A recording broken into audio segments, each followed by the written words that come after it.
these justices, they don't want to make this decision. But you know what? We don't care what you want to do. Sometimes leaders have to step up and do what they need to do. They need to do their job, and your job is to deal with issues such as this. And so, if you're going to ignore this and pretend like this isn't happening, then we're just going to get a little bit louder. And so that's what I'm doing. I'm going around this country and I'm making sure that I get as many people notified of what's going on as possible, so that if something happens to me, we've got a whole force that's going to be behind me, that's going to, that's going to be ready to step up and make this happen. This court knows that this is going to be heard now. They've already started posturing for it. The Chevron ruling that I mentioned that was on June 28th, that was actually in response to the things that we're doing, because that was their attempt to mitigate their culpability in this criminal conspiracy, the judicial branch, by saying to the executive branch that you don't get to do whatever you want, which is what the prosecutors have been doing, because the prosecutors are the ones that decide which charging instrument to use. They're the ones that are making the mistake. And so that ruling was actually, when you're involved in a criminal conspiracy as a public official, there's only two ways to get out of it. One is to notify the authorities of the crime, which if you are the authorities, that doesn't do any good. Or two, notify your co-conspirators of your intention to no longer participate, but that must be by some affirmative action. We must see that you did something to mitigate your culpability.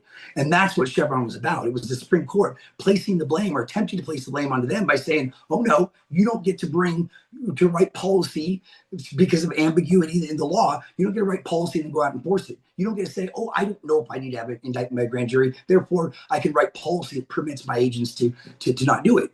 And so that was what that was about. It was posturing at the highest level. And we kind of needed that to happen anyway, because now we've got two branches of government that's pitted against each other, between the judicial and the executive branch. And I don't know how it's going to play out, but I don't have to worry about that, because that's them. When government says to me, because this is the response that I get consistently, is that, oh, that's a big deal. In fact, that's so big that we can't fix that. Like we can't do that. We can't fix this. And my response to that is that the people didn't do this. You're not going to continue to oppress people. You're not going to continue to lock them up because of what you guys did. No, government, you caused this. This was your fault. You're not going to continue to operate and then blame, this being too big to be able to fix. No, you're going to fix this, government. You're going to do that because you caused this. It was your and like you were saying earlier, in Washington State, 700,000 inmates. You're not advocating to let them all out. That's the bottom line here is we just want the government to do what's right, what is written in law. Right. And is there any room for interpretation? Are they saying anything about you're interpreting it wrong, or no? So there is no interpretation on the constitutional obligations, right? There would be interpretation if there were ambiguity, but there's no ambiguity in no person shall be held to answer for capital or otherwise infamous crime unless a presentment or indictment of a grand jury. Yeah, that's pretty cut and clear. Yeah.